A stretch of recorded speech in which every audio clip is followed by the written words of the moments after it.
All right, we're on part two of our discussion about the Byzantine Empire. This one is a shorter one. It has to do with the economy and society of the Byzantine Empire during this time period. Like most ancient civilizations that we've already talked about, their society was based on agriculture. They needed a large agricultural base to support their city, Constantinople mostly, but other smaller cities.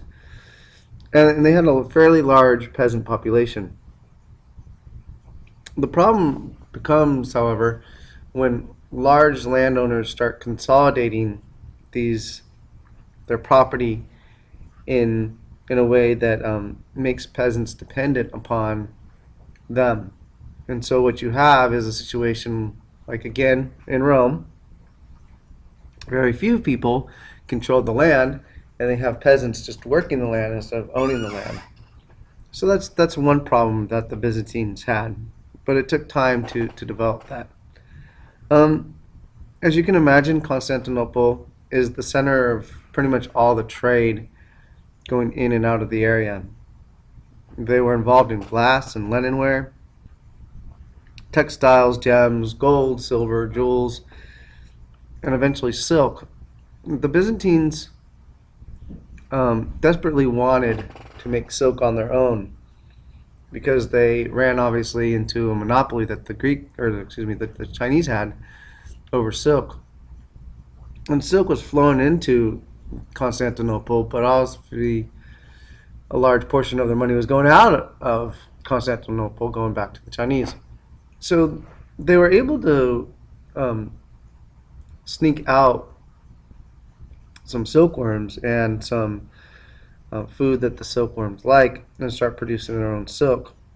But this took a while, um, and most people considered their silk inferior to the Chinese anyway. So it was successful, but not as successful, I don't think, as per se the Byzantines wanted. I mean, obviously they would have liked to have had all the silk trade and kind of cut out the Chinese, but that didn't happen. Um, and then, of course, you have the development once again of the Silk Road going through this area. So, because of that, you've got people in the West trading with people in the East. Um, and I bring that up on a side note because when the Islamic faith is going to take over Constantinople, they're going to shut that passageway.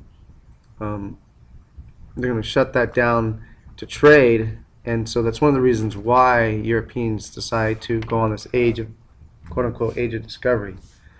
But we'll talk about that later. Banks and partnerships supported commercial economies, obviously, because they wanted more trade, means more money for them as well. And urban life was pretty diverse. You have a large variety of people living in these cities, but especially Constantinople, from obviously the very poor to the very rich.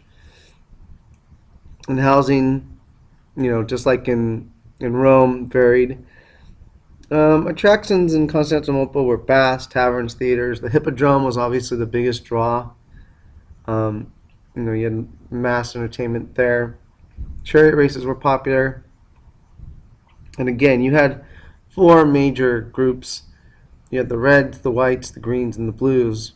But over time, the whites and the reds are going to kind of dissolve and go into the greens and the blues. And we'll talk about these two rivalries later, but they are a central theme throughout the Byzantine Empire. They kind of remind me of, modern day gangs when we think of things like that today. So that's pretty much it for this part of the Byzantine Empire lectures. This is once again part two. The next one is going to be quite long.